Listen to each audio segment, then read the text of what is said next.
Hello, everyone, and welcome to my presentation titled Hearing Loss and Cognition. A little bit about me. I am a clinical audiologist at the Center for Hearing and Speech. I got a bachelor's degree in speech-language pathology from the University of Central Missouri in Warrensburg, and I got my doctorate of audiology from Washington University in St. Louis. A little bit about the center. The Center for Hearing and Speech is a nonprofit. As of 2020, we are celebrating 100 years of service. We provide audiology diagnostics, hearing aid services, auditory processing, and cochlear implant services, as well as speech therapy. We also have school screeners who conduct vision and hearing screenings for preschool and school-age children across the metro. Lastly, we provide on-site hearing conservation testing to several different companies. We mainly service the St. Louis metro area. Additionally, the center offers varying levels of financial assistance based on the individual needs of each client. We also accept a variety of public and private insurance. Okay, on to the presentation. Let's start with the basics. Hearing is the process of sound traveling through the outer, middle, and inner ear.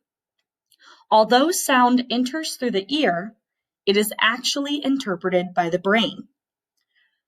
So on this picture, we have the outer ear, which consists of the part that you can see, we call the pinna, and also the ear canal. The outer ear leads to the middle ear. The middle ear consists of the eardrum and three tiny connected bones, or ossicles, which are often referred to as the malleus, the incus, and the stapes. The middle ear then leads to the inner ear. It contains the snail-shaped cochlea and the hearing nerve, as well as semicircular canals that help with balance. This picture is going to take us through how we actually hear. So number one, sound is transmitted as sound waves from the environment. The sound waves are gathered by the outer ear and sent down the ear canal to the eardrum. The sound waves cause the eardrum to vibrate, which sets the three tiny bones in the middle ear into motion, and that was number two. Number three, the motion of the bones causes the fluid in the inner ear or the cochlea to move. Number four, the movement of the inner ear fluid causes the hair cells in the cochlea to bend. The hair cells change that movement into electrical pulses. These electrical impulses are transmitted to the hearing or auditory nerve and up to the brain, where they are interpreted as sound. And that last part goes along with number five. Each of these parts of the ear plays a critical role in transmitting sound. Your natural hearing depends on them working together, and if you have a problem anywhere in the process, you may experience hearing loss. As hearing loss occurs, the hair cells in the cochlea begin to die, and we refer to those regions as dead regions. Once hair cells die, they are not able to be regrown. First, we're going to talk about the types of hearing loss. There are three types. The first type is conductive hearing loss, which is caused by something that stops sound from getting through the outer and or the middle ear. This type of hearing loss can often be treated with medicine or surgery. Then we have sensory neural loss. This occurs when there's a problem in the way the inner ear or the hearing nerve works. It is typically a permanent hearing loss. It is also the most common type of hearing loss. Age-related hearing loss, or presbycusis as we call it, typically presents itself as sensory neural loss. The last type is mixed hearing loss. It includes both conductive and sensory neural components. Next up, we have the degrees of hearing loss. With a mild hearing loss, you may hear some speech sounds, but soft sounds are hard to hear. With a moderate loss, you may hear almost no speech when another person is talking at a normal level. With a severe loss, you will hear no speech when a person is talking at a normal level and only some loud sounds. And with a profound hearing loss, you will likely not hear any speech and only very, very loud sounds. Hearing loss can also be described in these ways. Unilateral, which means a loss in one ear, versus bilateral, which is a loss in both ears.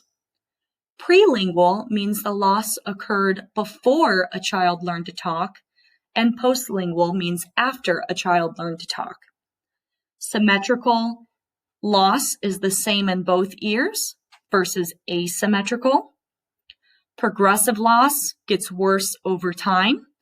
Or we also have a sudden hearing loss, which happens quickly and unexpectedly. Fluctuating hearing loss gets better or worse over time, or it can stay stable. Congenital hearing loss means it was present at birth, or it can be acquired, which means it appears sometime later in life. During a hearing evaluation, you will be tested several ways: via air conduction, bone conduction, and word discrimination.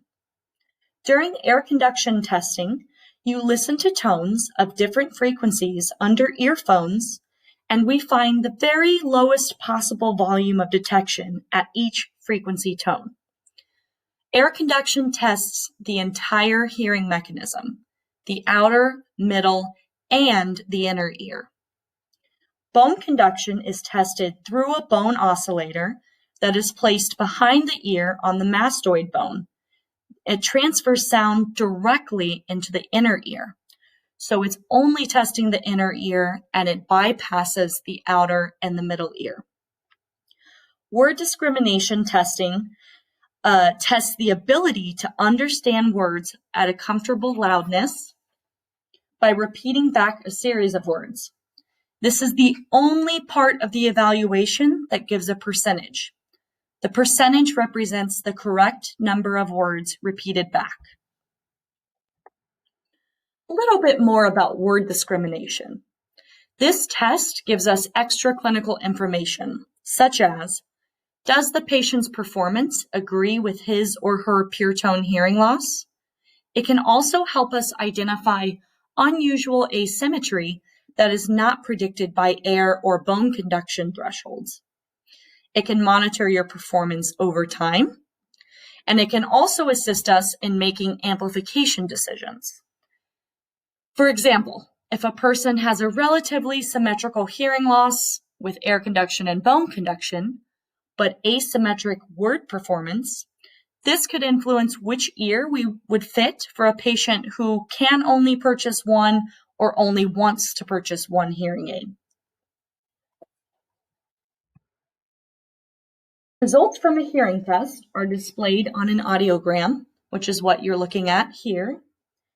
Across the top of the graph, we have pitches like keys on the piano. Low pitch on the left, all the way over to the very highest pitch on the right. On the left side of the graph, you will see volume in decibels. Higher number means louder volume. An audiogram is a graph that shows the softest sounds a person can hear at different pitches or frequencies. The closer the symbols are to the top of the graph, the softer the sounds that person can hear, i.e., that means you've got better hearing. Where the symbols fall on the audiogram indicates the degree of hearing loss. The circles represent the right ear, the X's represent the left ear. So on this picture, the ears are relatively symmetrical, and they start off in a moderate range and drop just slightly down into the moderately severe range in the higher frequencies. This audiogram indicates the different degrees of hearing loss. So at the very top, the light blue, that is the normal hearing range. Then we move down into the green, which is a slight hearing loss. Not everyone considers that slight. Sometimes that is still considered being within the normal range. Most of the time, people consider anything above 25 decibels to be a hearing loss, which is where the orange strip has the mild. And then it goes all the way down to the lilac portion, which is a profound hearing loss. Hearing loss is present in 20.3% of Americans aged 12 years and older. Generally, the prevalence of hearing loss increases with age. Hearing loss is present in 360 million people worldwide, which equates to about 5.3% of the world's population. And I'm sure that this picture might look familiar to some of you. So what is the biggest concern in regards to hearing loss? Number one, speech intelligibility and your ability to understand. Number two, increased cognitive burden. Studies show that listeners with poor hearing also show reductions in memory for what they have heard. So the next several slides are going to get into the nitty-gritty details of cognition and hearing loss. It's a very complicated subject to study and research, so stick with me, and if you have any questions, my email will be presented at the very end, and you can email me with any questions that you have. All right. We as audiologists aim to improve the ability to understand spoken language, and yet understanding spoken language requires more than measuring your ability to hear. To do so, we can consider how the intended speech signal can become degraded within both the environment and within the listener. In natural conditions, speech often occurs with reduced sensory detail due to signal degradation caused by background noise or competing talkers. Background noise causes the ears of those with hearing impairments to work differently. When immersed in the noise, the neurons of the inner ear must work harder because they are spread too thin.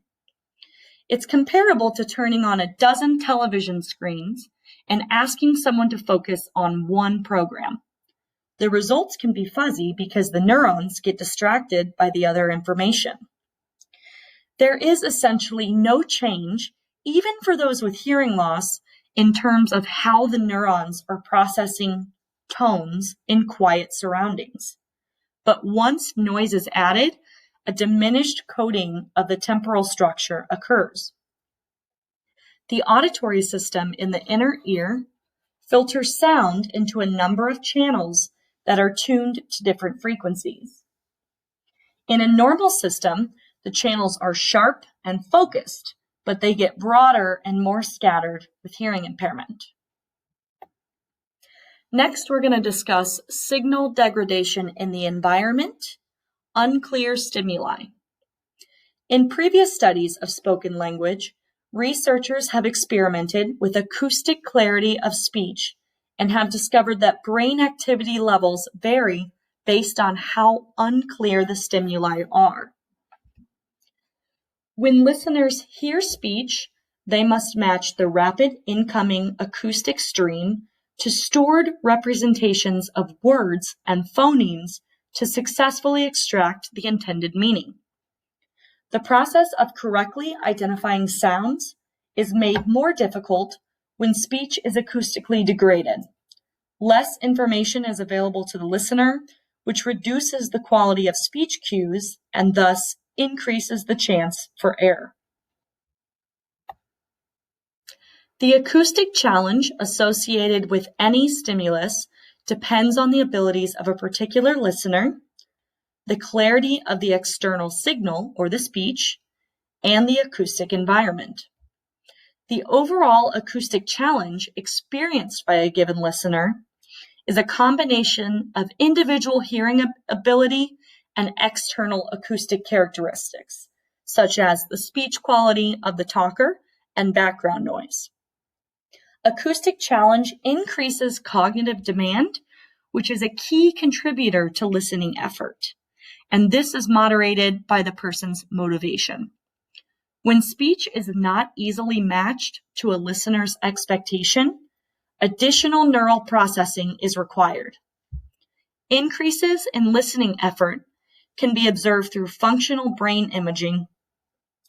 They are reflected in the physiological responses outside the brain, and they frequently result in measurable differences in behavior. Next, under signal degradation in the environment, is lexical effects.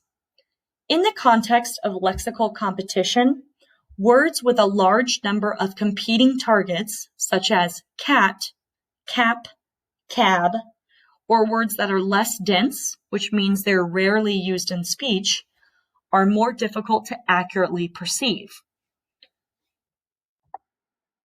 Additionally, context can affect a hearing impaired person's ability to understand speech. If you're having a conversation about baseball and all of the discussion is related to baseball, you're going to be able to fill in the blanks with context clues. If you're discussing baseball and someone begins discussing what they had for dinner last night, you'll have a more difficult time filling in the blanks because the conversation is now lacking context. Next, we're going to move on to signal degradation in the listener. First up, we have severity and configuration of hearing loss. For severity of hearing loss, older people with moderate to severe hearing impairment had a 29 to 57% greater risk of cognitive impairment than those with normal hearing. In a recent study, compared to those with normal hearing, individuals with hearing loss had a 24% increased risk of incident cognitive impairment. Rates of cognitive decline and the risk of incident cognitive impairment were linearly associated with the severity of an individual's baseline hearing loss. Additionally, people often say to me in appointments, "I can hear what people are saying, I just can't always understand what they've said." This is directly related to the configuration of the hearing loss. The majority of people with permanent loss have better low-frequency hearing than they do high-frequency hearing. Male voices and vowels fall in the low frequencies, and vowels are what give us the volume in speech. Children and women's voices and consonants fall in the higher frequencies. Consonants give us clarity in speech.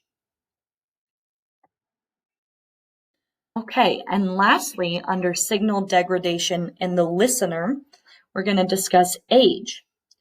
The brain must compensate for the lack of auditory input, and these cognitive processes are particularly difficult for older listeners. The normal aging process is associated with declines in certain cognitive abilities, such as processing speed and certain memory, language, visuospatial, and executive function abilities. As a person ages, his or her brain faces significant changes. One study found that as older adults listen to spoken sentences, their brains use many of the same regions as younger adults. However, older adults have been shown to use regions of the brain not used by younger adults, so they're using additional regions. This may be a sign of increased listening effort that is needed to fully comprehend spoken language. There is significant variability in age-related cognitive changes from individual to individual. Some of that variability can be attributed to genetic differences, and studies estimate that 60% of general cognitive ability is from genetics. Medical illness, psychological factors, and sensory deficits, such as vision and hearing impairment, certainly can also accelerate age-related cognitive decline. Participation in certain activities like building cognitive reserve, engaging in cognitive retraining, those may be approaches to achieving successful cognitive aging. So what does a combination of background noise, unclear stimuli, lexical effects, severity and configuration of hearing loss, and age lead us to? All of these factors of signal degradation may cause frustration or mental exhaustion, and we refer to this as listening effort or listening fatigue. It can even cause a person to become isolated and begin to avoid social settings. To maintain optimal understanding, listeners with hearing loss must allocate more cognitive resources or brain power to listening than do listeners without hearing loss. Cognitive resources are not unlimited. Using additional cognitive resources to listen leaves fewer resources available for other tasks. For example, to maintain optimal understanding in a challenging situation, persons with hearing loss may need to shift more resources from other ongoing cognitive tasks, like visual processing or memory, than individuals without hearing loss, potentially impacting the ease of communication. When hearing loss is present, the brain has to compensate for the loss and work harder than before to process the same information, causing stress on the brain and thus fatigue. So how can we combat cognition in association with hearing loss? It's pretty complicated, but in short, we can't necessarily.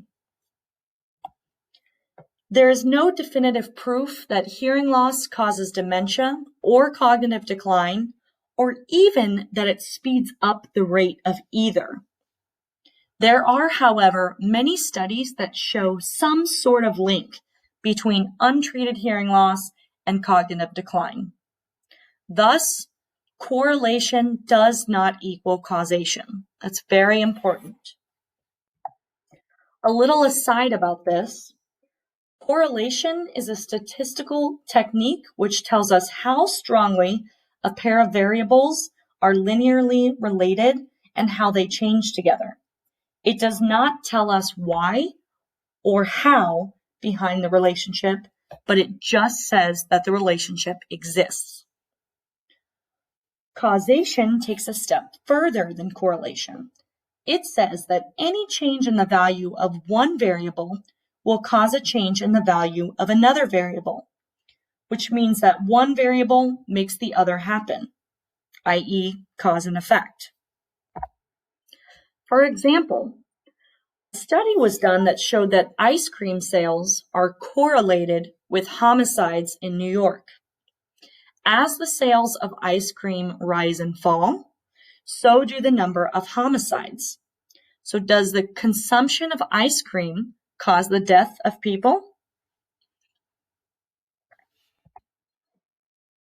It is incorrect to say an increase in ice cream sales results in an increase in murders, which is causation. It is correct to say that an increase in temperature results in increased ice cream sales as well as an increase in the murder rate. Because as we saw in the last slide, people are getting out more often when the weather is nicer.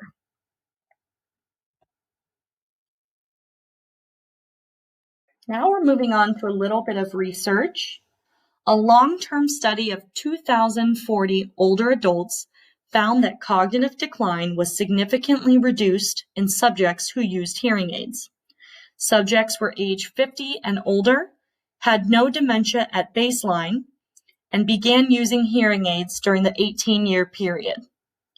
Cognitive function was assessed using short-term and delayed recall of a list of words, which is episodic memory.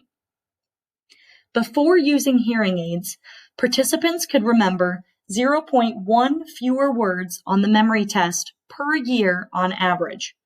Following hearing aid use, the average rate of decline was reduced to 0.02 fewer words recalled per year. That doesn't seem like a big difference, but it is a statistical significance. This suggests that effective identification and treatment of age-related hearing impairment may have a significant impact on age-associated cognitive trajectories and possibly reduce the incidence of dementia. Dementia is a major global health problem. A study completed in 2018 suggested that treating risk factors could prevent or minimize 35% of dementia cases. They also found that the strongest of those treatable factors was untreated hearing loss. On average, respondents in this study began using hearing aids at age 62. After controlling for covariates such as age, gender, physical activity, and smoking, results indicated that episodic memory declined with age, but the rate of decline slowed significantly after beginning the use of hearing aids. Other effects of untreated hearing loss may include depression, anxiety, frustration, social isolation, and fatigue. This study was done in 2018. It attributed the negative effects of untreated hearing loss on cognition to two possible causes.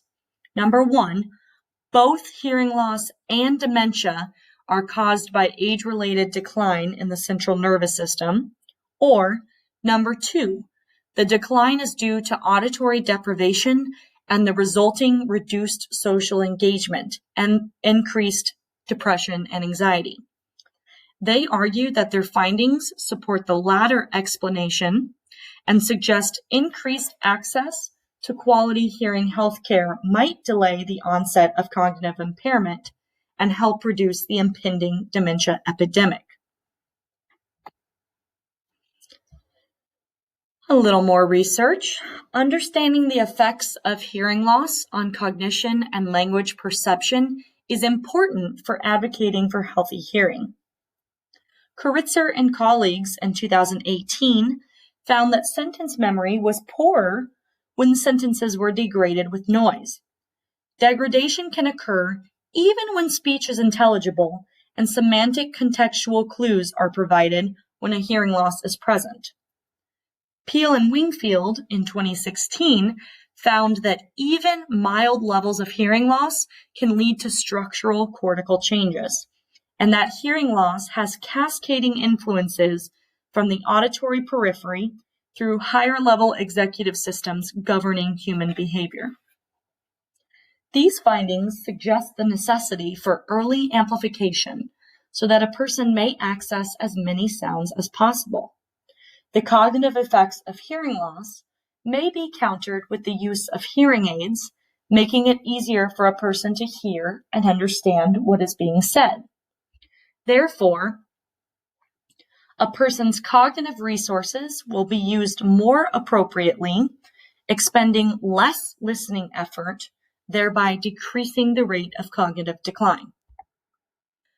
This study, completed in 2015, examined the relationship between hearing loss, hearing aid use, and cognitive decline. It followed 3,670 randomly selected older adults over a 25-year period. Of these, 1,276 self-reported they had hearing loss, while 2,394 reported no hearing loss. The population was divided into three groups: no hearing loss, and no hearing aids, and hearing loss with hearing aids. Subjects were seen about every 2 years over the 25-year period with neuropsychological evaluations of cognitive performance cognitive complaints, and functional ability given at most visits. At baseline, all those reporting hearing loss had significantly lower scores on scales of global cognitive performance compared to the group reporting normal hearing. At the 25-year follow-up, subjects not using hearing aids declined more rapidly on cognitive performance measurements than those who did use hearing aids. Furthermore, subjects with hearing loss who used hearing aids had no significant difference in cognitive decline from the control group. As a reminder, the control group is the group with normal hearing. Although this long-term study found that adults who used hearing aids did not experience the cognitive decline associated with untreated hearing loss, this was not a randomized controlled trial. It may be that adults who choose to use hearing aids differ in other ways from those who choose not to. This last study was completed in 2011. It investigated hearing aid use and cognition in a very small group of elderly adults. 12 adults were divided into 3 subgroups. The group of hearing loss without hearing aid use showed the lowest scores on the Wechsler Adult Intelligence Scale, while there were no differences in the normal hearing and hearing loss with hearing aid use groups. However, it should be noted that this was a retrospective study and it was a very small sample size. So that's all I have for my presentation today. Thank you for tuning in. If you'd like more information regarding financial assistance or to schedule a hearing evaluation, contact us at 314-968-4710. For further questions regarding this presentation, you can email me at naudb@chsstl.org. Thank you very much.